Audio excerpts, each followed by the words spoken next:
Jorge Baño es investigador del Instituto de Física de Cantabria en el Departamento de Meteorología. Pertenece a este instituto desde hace 5 años, donde comenzó a realizar la tesis doctoral sobre inteligencia artificial y variabilidad climática. Y durante estos años su campo de estudio ha sido la obtención de proyecciones de cambio climático a alta resolución con técnicas de inteligencia artificial. Y en esta charla nos va a hablar sobre la variabilidad climática en el planeta desde hace miles de años hasta la actualidad. Y además nos explicará pues, los modelos matemáticos capaces de simular el clima en nuestro planeta y cómo a través de estos modelos es capaz de marginalizar la influencia humana en nuestro clima actual y además en el futuro. Pues bueno, voy a empezar. Voy a hablar del cambio climático, de dónde venimos y a dónde vamos. Esta es una charla que llevamos dando unos años como parte de las actividades de divulgación del grupo y la he adaptado un poquito a la situación actual, he renovado un poquito la información para contextualizarnos un poco mejor con lo que está sucediendo ahora y qué es lo que va a suceder dentro de unos años, sobre todo hasta el año 2100. Yo me llamo Jorge y bueno, como habéis visto, pues formo parte del grupo de meteorología del Instituto de Física de Cantabria. ¿Quiénes somos? Así más en particular. Pues somos el Grupo de Meteorología de Santander, que es un grupo que tiene personal que está formado por personas que forman parte tanto del CSIC como de la Universidad de Cantabria. Y aparte, pues también colaboramos con la EMET y con otra empresa que se llama Predictia. En total somos como una plantilla de entre 20 y 25 personas que juntos pues utilizamos las matemáticas y la física pues para indagar sobre la variabilidad climática, tanto del pasado como la actual, como la que nos espera dentro de unos años. Y por ello en esta charla pues os vamos a explicar un poquito qué es el clima, cómo se estudia el clima y luego ya al final pues un poco qué es lo que hacemos nosotros en particular dentro del grupo. Por ello vamos a empezar pues qué es una descripción del sistema climático, cómo es la variabilidad natural del clima, porque el clima no ahora su cambio se debe a factores antropogénicos, pero hay una variabilidad natural que vamos también a estudiar y vamos a ver cómo son estos modelos matemáticos para estudiar el clima, cómo funcionan, qué ventajas y qué inconvenientes tienen y cómo gracias a ellos pues vamos a poder marginalizar la influencia del ser humano. Y bueno, aquí os he descrito un poquito qué es lo que vamos a ver, que es básicamente el sistema climático, cómo es su variabilidad natural, cómo se estudia a través de los modelos del clima y cómo podemos gracias a ellos pues entender el clima del pasado, entender el clima actual y predecir o proyectar las variables climáticas en el futuro, en particular hasta el año 2100. ¿Vale? Entonces, ¿qué es el sistema climático? Pues para entender el sistema climático, lo primero que hay que entender es el balance radiativo de la atmósfera, que es básicamente el equilibrio que hay entre la radiación solar que entra y la radiación solar saliente. Es decir, nosotros, el Sol, emite radiación que llega a nuestra atmósfera y sufre distintas transformaciones a lo largo de todo el proceso. Por una parte, nada más entrar, pues sufre una cierta absorción por los gases que se encuentran en la atmósfera.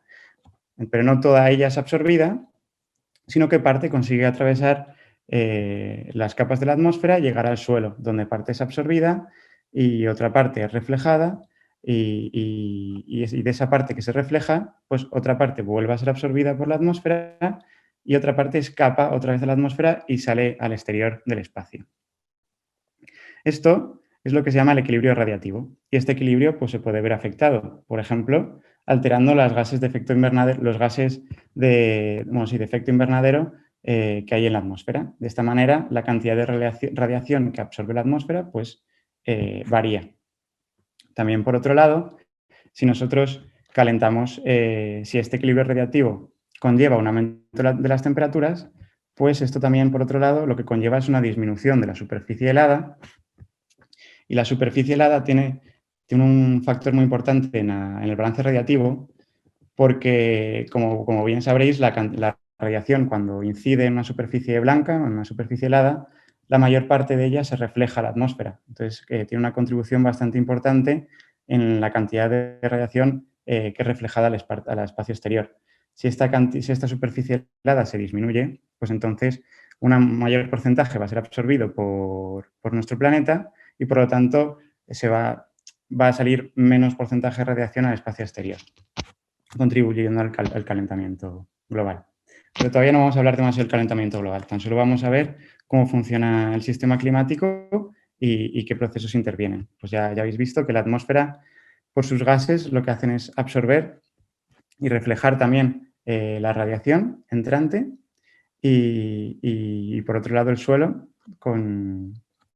también absorbe la radiación y también en función de sus distintas superficies pues la refleja más o menos.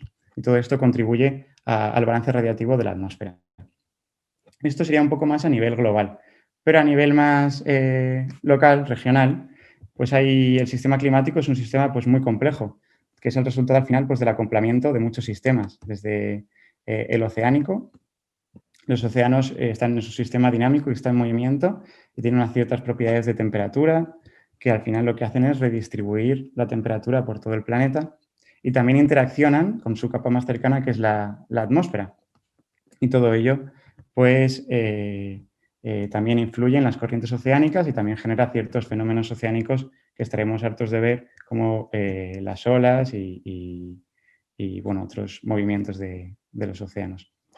También la biosfera, con su intercambio con la fotosíntesis, por ejemplo, contribuye a ese equilibrio del dióxido de carbono y del oxígeno. ¿Y qué más elementos tenemos? Pues la litosfera, luego también la contribución humana, sus ciudades, esto ya sería un efecto muy local, el efecto de la ciudad al nivel del clima que pueda haber en una ciudad y sus alrededores, por el hecho de ser una ciudad, una especie de isla térmica, pues también contribuye a la temperatura que hay a su alrededor. Luego también tenemos los volcanes que emiten gases de efecto invernadero, emiten gases en general de efecto invernadero y bueno, pues también alteran la composición química de la atmósfera y por lo tanto también al equilibrio radiativo. Bueno, esto es una perspectiva así un poquito general del sistema climático, pero al final el sistema climático pues no son más que variables, temperatura, precipitación y muchas más, que lo que tienen es una variabilidad diaria, interanual, estacional, decadal y milenial, ¿vale? La diaria la podemos ver nosotros cada día, simplemente porque por el día y por la noche la temperatura es distinta, por ejemplo. Pero también la estacional, la temperatura en verano no es la misma que en invierno. ¿Ya a qué se debe todo esto? Todo esto, la estacional y la interanual, la decadal, la centenial, la vamos a englobar dentro de la variabilidad natural del clima, para ver efectivamente que el clima no solo cambia por los factores antropogénicos, sino que desde siempre ha tenido su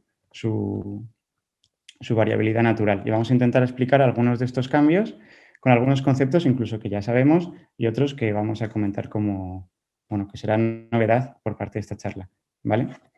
Entonces, básicamente la Tierra, el Sol y la Tierra no tienen siempre la misma distancia, lo que hace que la radiación pues, que llega a la superficie de la Tierra sea distinta y por lo tanto esto tiene una influencia en los campos de temperatura, en las series temporales que vemos a lo largo del año.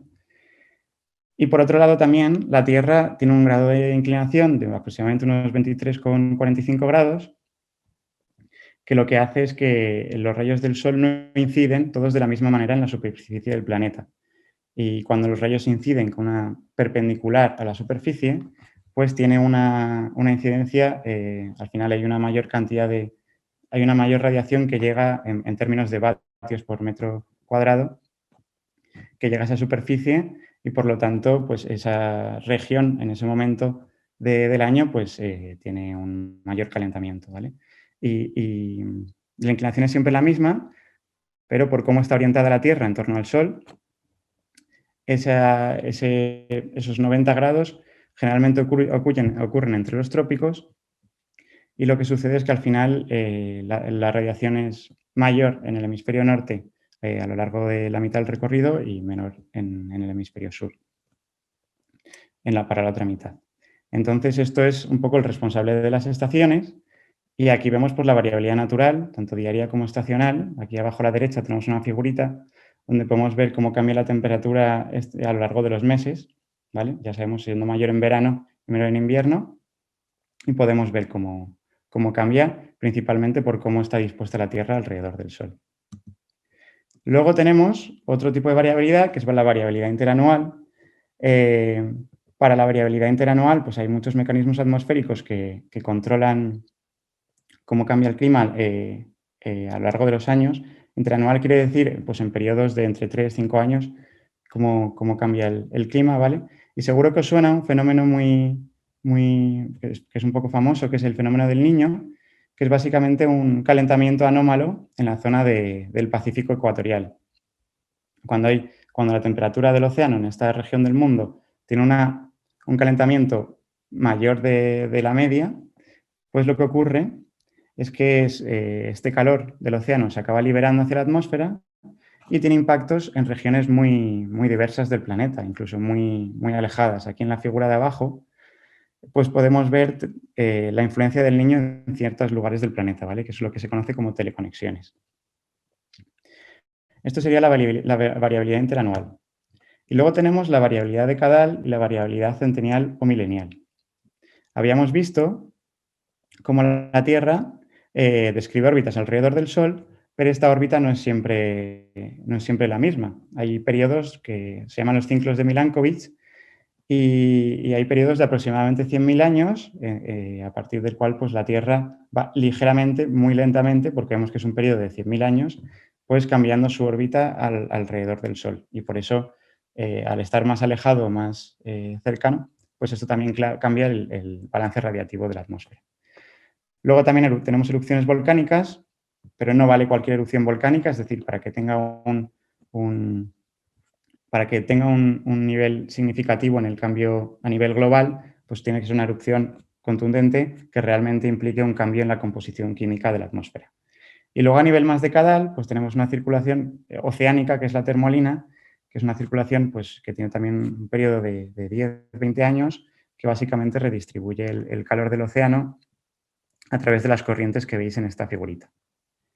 Y al final, estos mecanismos, salvo el de la circulación termolina, pues lo que hacen es alterar el equilibrio radiativo de la atmósfera y, por tanto, la temperatura del planeta. Y seguro que habéis visto cómo hace miles de años pues hablábamos de glaciaciones, cientos de miles de años.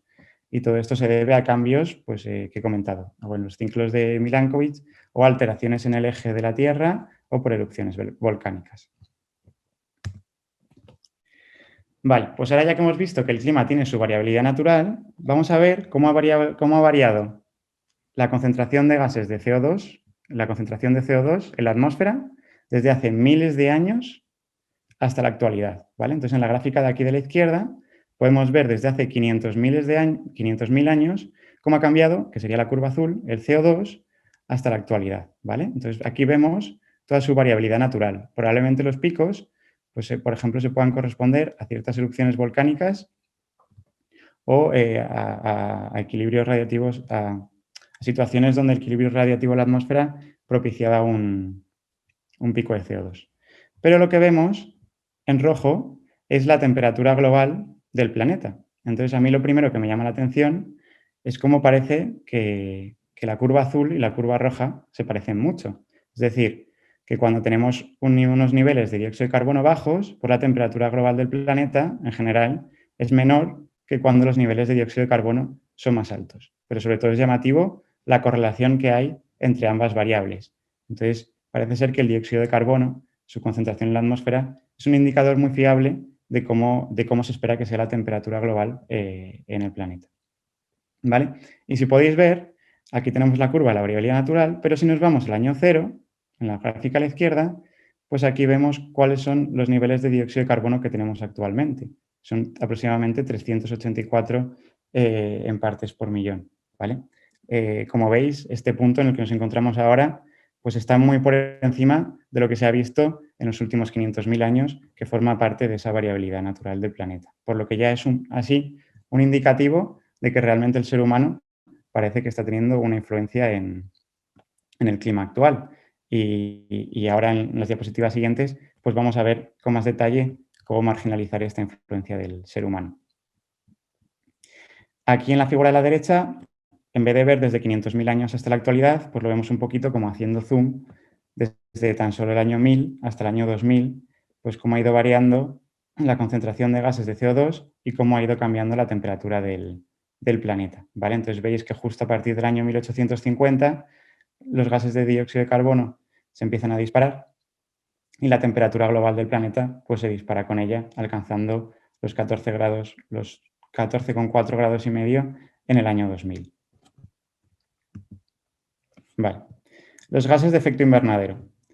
Hasta ahora hemos visto la gráfica del CO2, del dióxido de carbono, pero no es el único gas de efecto invernadero que existe en la atmósfera, ¿vale? Tenemos el dióxido de carbono, pero también que principalmente, bueno, por el simbolito que aparece al lado del compuesto, pues veréis un poco quién es el sector principal que dentro del factor antropogénico que es el responsable de emitir este gas. Entonces vemos cómo la industria es el principal emisor del dióxido de carbono, el metano, que tenemos la industria ganadera, y luego pues el óxido de nitrógeno que lo emiten pues, los vehículos, y luego los gases fluorados, que es principalmente a través de sprays. Y bueno, aquí veis el porcentaje de cada gas de efecto invernadero, pues el porcentaje de cómo está presente en la atmósfera. Como veis, el dióxido de carbono tiene un 75% de porcentaje de cuánto está presente, y sin embargo no es el que tiene mayor potencial poder calorífico. Es decir, el metano en realidad tiene mucha mayor capacidad para absorber la red, para calentarse, y lo que pasa es que está en una proporción mucho más pequeña, y por eso al final en términos globales su contribución al cambio climático es menor. Vale. Pues habíamos visto cómo era la serie climática desde hace 500.000 años hasta ahora. Y os preguntaréis cómo es posible que conozcamos cómo era el clima hace 500.000 años, si todavía no, vamos, parece difícil, ¿no?, de saber cómo era. Bueno, pues para ello la naturaleza deja una especie de registros climáticos que son un indicador de cómo era la temperatura o cómo era el dióxido de carbono en ciertos años, ¿vale? Entonces aquí a estos indicadores se les llama proxies climáticos. Yo os he puesto aquí un ejemplo de 3 proxies. Uno sería, pues por ejemplo, esto es una sección de un coral y podéis ver claramente cómo para cada año, ¿no?, la figura de abajo a la izquierda, cómo para cada año, pues parece que hay una sección muy delimitada. Y en la figura de en medio, pues el espesor de los árboles, pues también es un indicador de la temperatura que hacía en un determinado periodo, ¿vale?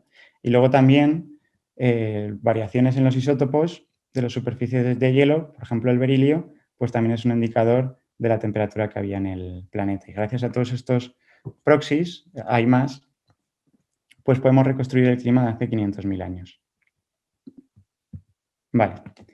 Una vez que ya sabemos, tenemos un panorama general de cómo es un sistema climático, cómo es su variabilidad natural, pues ahora lo que vamos a intentar nosotros es intentar simularla, emularla a través de las matemáticas. Y para ello se construyen modelos climáticos que básicamente consisten en estas ecuaciones que veis aquí a la izquierda, ¿vale? Son ecuaciones que son la conservación del momento, conservación de la masa, conservación de la energía, y bueno, son ecuaciones diferenciales que al final es lo que constituye el modelo matemático o el modelo climático, ¿vale? El problema es que estas ecuaciones, para resolverlas, lo que se hace es que se discretiza, se divide el mundo en cuadraditos, como veis aquí a la derecha, ¿vale? Veis que es un mundo donde está lleno de puntitos. Pues para cada puntito, si resolvemos estas ecuaciones, pues a cada puntito le vamos a asignar un valor de temperatura, de precipitación, de viento y del resto de variables meteorológicas, ¿vale? Entonces, os preguntaréis que por qué hay que dividir el mundo en cuadraditos. Bueno, esto es porque la solución a estas ecuaciones, ahí ya es un poco más términos de matemáticas. La solución a estas ecuaciones no tiene una solución analítica, sino que tienen una solución numérica, y entonces es necesario discretizar el mundo en espacio y en tiempo, ¿vale? De tal manera que tenemos una predicción para cada puntito. Y aquí abajo a la derecha, pues veis cómo vemos estos cuadraditos de los que hablaba, ¿no? Sería Europa dividida en cuadraditos, y aquí lo que iríamos viendo es cómo a medida que ha ido avanzando los recursos computacionales, pues estos cuadraditos cada vez se han ido haciendo más pequeños, ¿vale? Porque al final, cuantos más cuadraditos tengamos, pues mayor coste computacional necesitamos, La resolución de estas ecuaciones lleva muchos meses de cómputo y al fin y al cabo hay que buscar un equilibrio entre tiempo para predecir y capacidad de cálculo, ¿vale? Entonces, aquí lo vemos también muy bien. En la figura de la derecha, este es el mundo real. Nosotros lo que queremos es simularlo. Entonces construimos un mundo, que este sería el mundo de los ordenadores, donde tenemos nuestro mundo dividido en cuadraditos y básicamente resolvemos nuestras ecuaciones asignándole a cada puntito un valor de temperatura, de precipitación y de cualquier variable meteorológica. Por ejemplo, si hacemos zoom en España, que sería en la península ibérica, que sería esta figurita que vemos aquí abajo, a la derecha, pues tenemos una idea de cómo es el grosor de ese cuadradito, que es aproximadamente de 200 kilómetros. Para resolver estas ecuaciones, pues si miráis aquí a la izquierda, hacen falta infraestructuras de grandes supercomputadores. Es decir, no lo puede resolver cualquiera con el ordenador de su casa. Hay instituciones, pocas en el mundo, que tienen la capacidad de tener, bueno, es que aquí tenéis una imagen de los ordenadores que os estoy hablando para que veáis la dimensión. Y con estos supercomputadores pues se puede correr estos modelos del clima. ¿Vale? Para resolver estos modelos del clima, pues para predecir, uno tiene que saber el estado inicial. Bueno, esto depende. Para predecir el clima a cientos de años no es necesario, pero aquí me gustaría también daros unas pinceladas de cómo es predecir el clima a nivel meteorológico para que no solo os vayáis con una idea del cambio climático, sino también para saber cómo se predice el tiempo de aquí a 7 días. Pues la metodología sería un poco la misma, sería resolver estas ecuaciones, pero hay que darle unas condiciones iniciales de cómo es el estado de la atmósfera actual y a partir de cómo se sabe de cómo es el estado de la atmósfera actual, pues a partir de ahí proyectar en el tiempo, predecir en el tiempo, ¿vale? Y para ello pues tenemos una serie de instrumentos observacionales que nos dan una medida de cómo recopilar esta información, ya sea a través de satélites, a través de estaciones meteorológicas. Los aviones mismos tienen dispositivos que permiten registrar la temperatura, por ejemplo, a 2.000 kilómetros de altura. Luego también tenemos boyas en el océano para registrar la temperatura del mar. Y gracias a todos estos sistemas observacionales, pues nosotros tenemos un panorama actual de cómo es el estado de la atmósfera en un momento dado y a partir de ahí correr las ecuaciones, ¿vale? Y poder predecir en el tiempo cómo va a ser la temperatura en esta malla de cuadraditos que vemos en este planeta, ¿vale? En cuanto a modelos climáticos, pues actualmente existen entre 15 y 20 modelos climáticos que ya sabéis que se tienen que realizar en distintas instituciones con estos grandes supercomputadores, ¿vale? Cada uno de estos modelos pues resuelve las ecuaciones en estos puntitos en estos cuadraditos, ¿vale? Lo que pasa es que estos cuadraditos no tienen siempre la misma disposición, entonces esto permite una variabilidad que más que ser una desventaja, al final es un beneficio, recoger un poco la incertidumbre en la modelización, pero al final lo que se hace con estos modelos es, por un lado, se corren con condiciones históricas para reproducir el clima actual y de esta manera uno es capaz de saber si nuestro modelo está realmente reproduciendo bien nuestro clima presente y una vez que ya se tiene una fiabilidad sobre cómo se reproduce el clima presente, se corren las ecuaciones a clima futuro para poder obtener esas proyecciones de cambio climático hasta el año 2100, ¿vale? Todos estos modelos del clima, estos entre 15 y 20 modelos, cuando se aplican en condiciones futuras, todos los modelos apuntan en la misma dirección, que la temperatura del planeta está subiendo y ahora lo que vamos a ver es cómo atribuir este calentamiento al ser humano, cómo utilizar estos modelos climáticos para atribuir esto al ser humano. Vale, pues para ello vamos a ver estas tres gráficas. La figura de arriba a la izquierda pues es la anomalía de temperatura en todo el planeta y tenemos dos curvas. La negra, que sería nuestra simulación de los modelos, suponiendo que la atmósfera hay unos gases de efecto invernadero de la época preindustrial, ¿vale? Y luego, por otro lado, vamos a suponer, bueno, y la curva roja serían las observaciones, ¿vale? Entonces vemos cómo desde el año 1850 hasta el año 1960, diría yo, la curva roja y la curva negra tienen cierta correlación. Es decir, yo puedo decir que nuestro modelo está emulando el mundo real satisfactoriamente. Pero vemos cómo a partir del año 1980, pues las curvas negra y roja empiezan a diverger. Nosotros observamos un calentamiento global y parece que nuestro modelo, utilizando los gases de efecto invernadero preindustriales, que serían los del 1850, pues parece que no consiguen explicar este incremento de temperatura de estos últimos años. Entonces lo que se hace es correr los modelos climáticos, pero en vez de incluir en los modelos la concentración de gases de efecto invernadero preindustriales, se introducen los actuales, los del último periodo, ¿vale?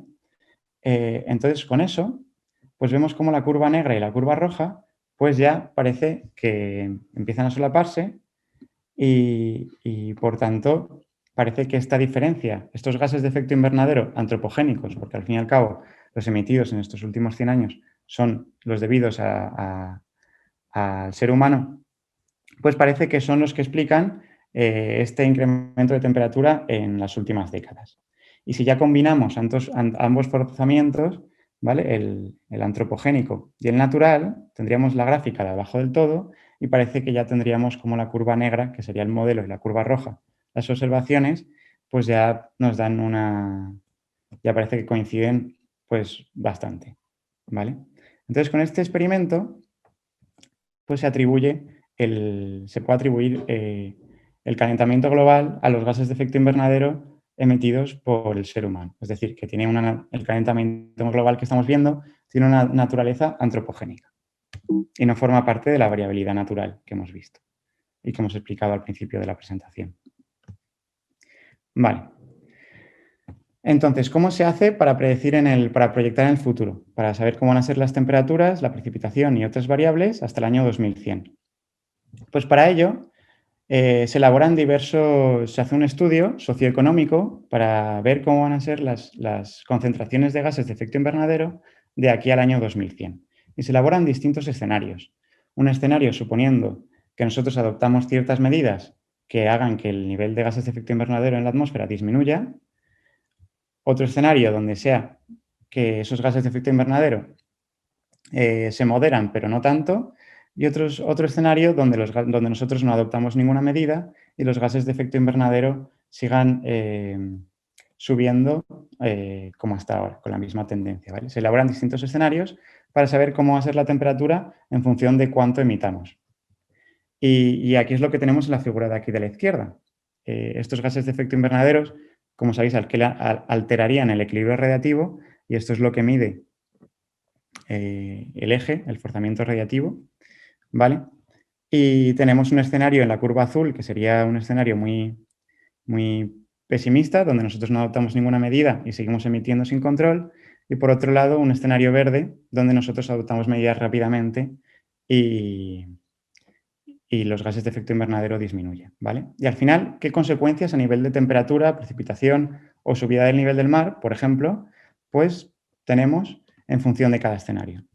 Pues si nos vamos aquí a estos mapas de la izquierda, globales, ¿vale? La primera columna, pues lo que estamos viendo son los cambios en temperatura para el año 2080-2100 con respecto al 86-2005, ¿vale?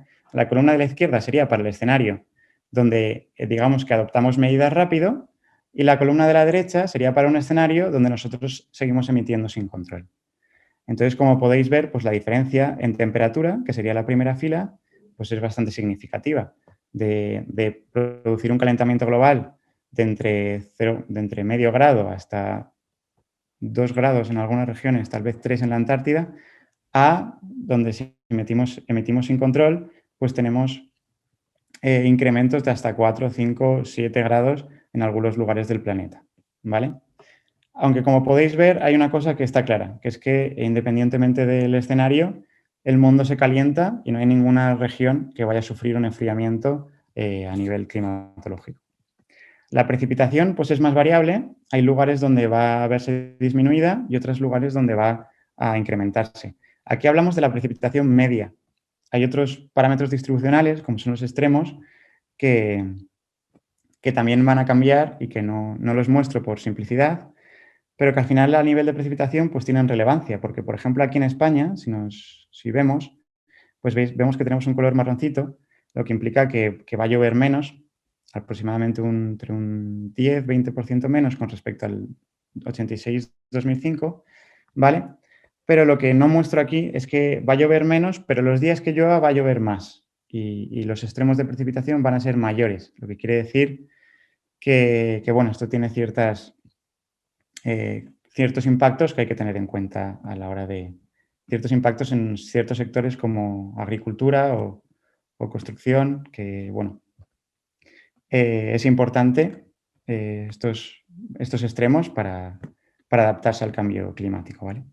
Y por otro lado, en cuanto a la subida del nivel del mar, pues vemos como también para un escenario optimista, que es el de la columna, el de la primera columna, pues tan solo subiría aproximadamente 0,4 milímetros más o menos, mientras que si nos vamos a un escenario muy, muy pesimista, donde el derretimiento de los polos es mayor, pues al final la subida del nivel del mar alcanza valores de entre 0,6 y 0,8 metros. Perdón. ¿Vale? Y al final, ¿qué consecuencias tiene esto un poco en nuestra sociedad? Pues bueno, aquí he puesto algunos ejemplos, pero hay más. Que suba la temperatura a nivel global, pues lo que tiene, esto ya lo conoceréis, al final implica un derretimiento de los polos y una pérdida de biodiversidad. Luego también este efecto combinado con la falta de precipitación en algunos lugares va a dar lugar a una mayor frecuencia de sequías, con todos los problemas nutricionales que eso conlleva. Y luego también el incremento de los extremos, porque aquí vemos lo que explicaba, que en España va a llover menos, pero los días que llueva va a llover más, ¿vale? Pues al final eso implica que va a haber un mayor porcentaje de extremos, que eso conlleva pues un mayor número de inundaciones y mayor desastres debido a lluvias torrenciales. En cuanto a la subida del nivel del mar, pues hay un hecho curioso, que es que actualmente ya hay 5 islas hundidas en el Pacífico debido a este incremento del nivel del mar. Aquí veis una fotografía donde ya se ve cómo la superficie está bastante hundida y queda ya un trocito. Y esto pues está dando lugar a las primeras migraciones climáticas, poblaciones que o vivían en la costa y ya ha subido el nivel del mar y empiezan a tener que migrar hacia zonas del interior, o directamente islas enteras que quedan sumergidas bajo el nivel del mar y tienen que migrar hacia el continente. Me gustaría comentar el calentamiento global, pues tiene muchos impactos. No es nuestro campo de estudio, pero sí me gustaría comentar uno de ellos, por no solo ver cómo van a variar las variables meteorológicas, sino por ver un poco qué efectos puede tener esto en algún sector. Y aquí me gustaría, pues, por ejemplo, hablar del efecto en la industria alimentaria. Y la industria alimentaria pues depende mucho de la humedad del suelo, la cantidad de agua que haya en el suelo para las cosechas. Y vemos cómo, pues al final, en un escenario optimista que volvería a ser la columna de la izquierda, pues la cantidad de humedad en el suelo disminuye, pero no tanto como disminuiría en la columna de la derecha, ¿vale? Sobre todo si os fijáis en Europa, ya que somos europeos, pues vemos como hay hasta menos 2 milímetros de descenso en algunas regiones, por ejemplo, España. Y esto hace que zonas cultivables, que sería lo que veis en la figura de aquí abajo, que son las zonas en verde, pues al final haya zonas que ya dejen de ser cultivables o que sea mucho más difícil cultivar ahí ciertos alimentos. Entonces aquí en la figura de la derecha, pues lo que se tiene son cómo ha variado y cómo va a variar, ¿vale? Esto es más en términos históricos, hasta el año 2013, pues el cultivo de ciertos alimentos, desde el trigo hasta la soja, hasta el arroz y hasta el maíz, que son los alimentos casi básicos de nuestra civilización.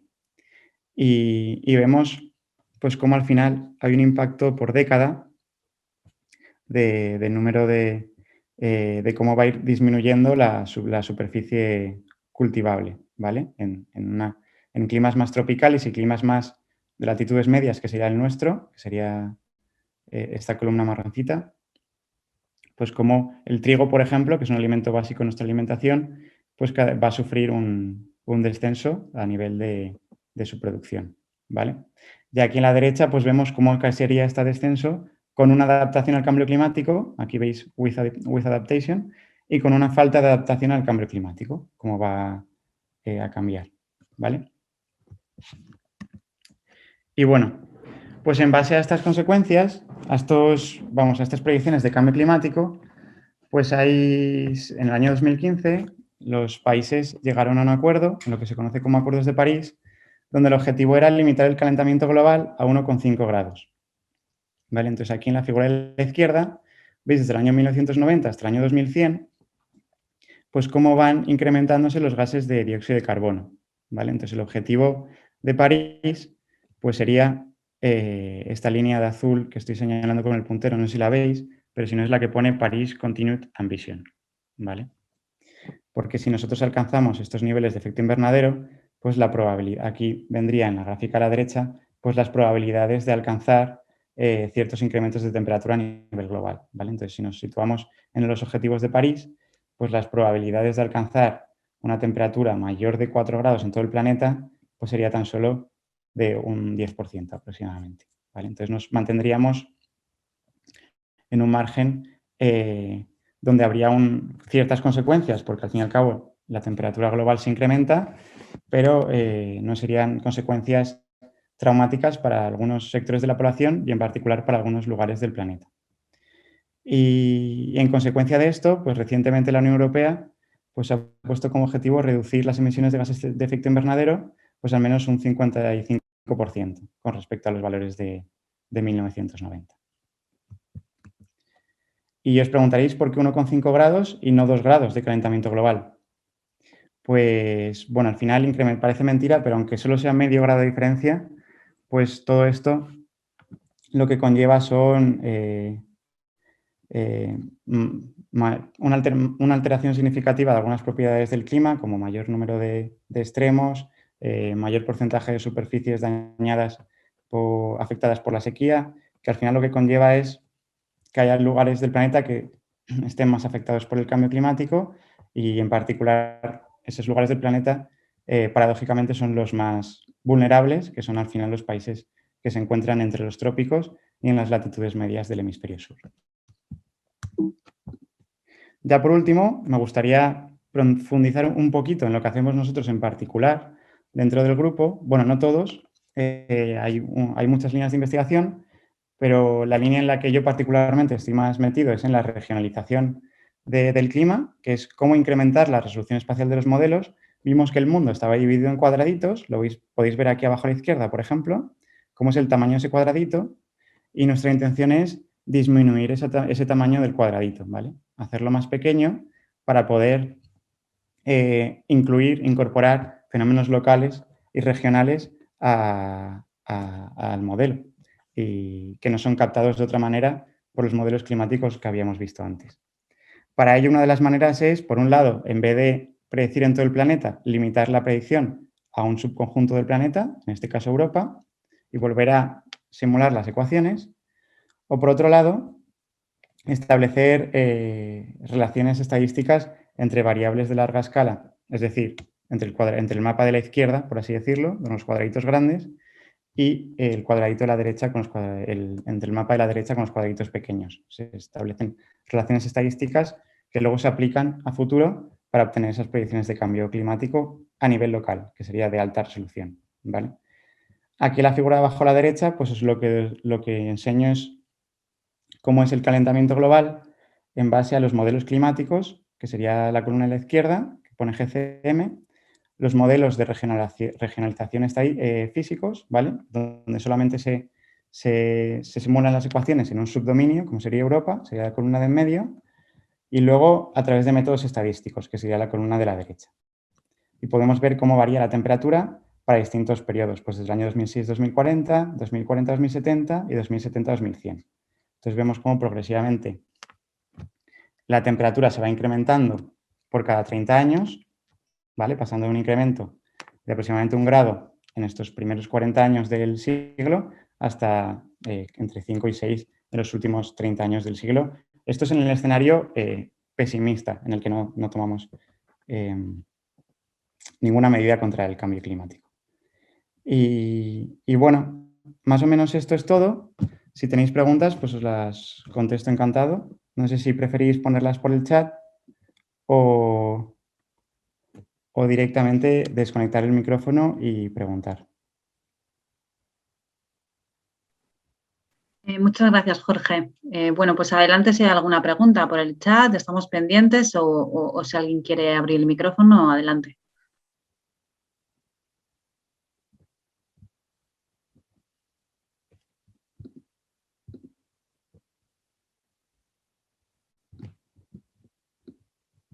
No sé si alguien se animará, igual están pensándoselas.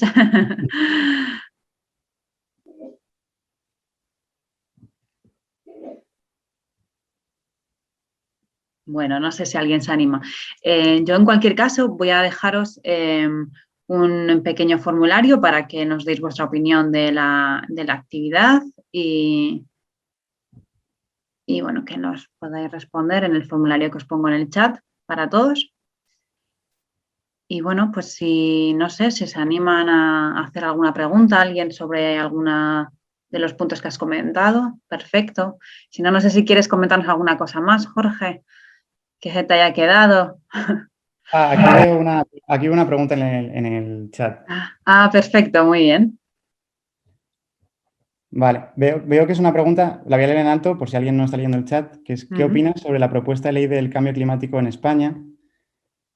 Bueno, esta es una pregunta más política que científica. Yo he intentado centrar la charla un poco en cómo se estudia esto desde la ciencia y a nivel político, pues si me perdonas, no quiero mojarme mucho. La verdad es que tampoco estoy 100% enterado de los detalles de esa ley. Solo puedo decir que en comparación con otros países, pues sí que es la primera ley de cambio climático española y por eso pues ya, solo por eso ya es una alegría. Pero es verdad que si se compara con otros países, pues los porcentajes de disminución de gases de efecto invernadero parecen menores en comparación como, por ejemplo, los que se ha propuesto Francia o los que se ha propuesto Alemania.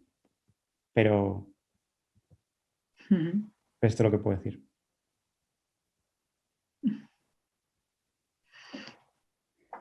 Vale. Bueno, gracias. Hay otra pregunta en el chat.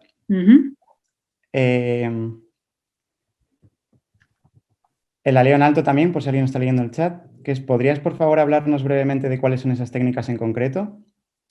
Pues en particular nosotros trabajamos con una amplia gama de técnicas, desde modelos más clásicos como son los modelos lineales, que básicamente establecen relaciones estadísticas entre variables de larga escala. Con larga escala me refiero serían estos puntitos. Si estáis viendo la diapositiva que yo estoy mirando, pues veis como la figura de abajo a la izquierda tiene unos cuadrados muy grandes y la idea es ligar estas variables a variables con un cuadradito mucho más pequeño y de esta manera incrementar la resolución. Esto se hace a través de un registro de datos, ¿vale? Cada puntito, por así decirlo, sería una serie temporal y tú ligas una serie temporal con otra. Y para ello la ligas a través de un método estadístico. Bueno, estoy contando un método en particular de la regionalización estadística. Entonces, ¿cómo ligas un cuadradito con otro? ¿Qué método empleas? Pues hay muchas técnicas estadísticas, desde modelos lineales, que sería una regresión lineal clásica, hasta modelos no lineales. Y ahí es donde yo, por ejemplo, estoy trabajando y contribuyendo al grupo, que es utilizar redes neuronales para establecer relaciones no lineales entre las variables atmosféricas, digamos, de una resolución más grosera, de una resolución más de baja resolución, a otra de más alta resolución. Las redes neuronales no sé si os suenan, porque ahora está de moda no por su aplicación en el clima, sino más bien por su aplicación en las industrias tecnológicas. Facebook, Google, Amazon, pues todas ellas tienen un registro de datos sobre sus productos o sobre otras cosas que no tienen nada que ver con el clima, pero tienen un registro de datos enorme y básicamente lo que quieren es obtener información de esos datos, ligar variables con otras a través de una serie de datos. Es decir, tú por un lado puedes tener la ecuación física que te dé la relación entre dos variables, o por un lado puedes no saber la relación física, pero tener un registro de datos enorme que automáticamente te aprenda la relación entre las variables. Y una manera de hacer eso son las redes neuronales. Y Facebook, Google las emplean para sus aplicaciones y nosotros pues las utilizamos para ligar estas variables de baja resolución a las de alta resolución. Hablo de estas, pero en realidad hay más. O sea, he dado 2 o 3 ejemplos, pero en realidad el abanico de técnicas es muy amplio. Muchas gracias. Muchas gracias a ti, Jorge, y muchas gracias a todos por uniros.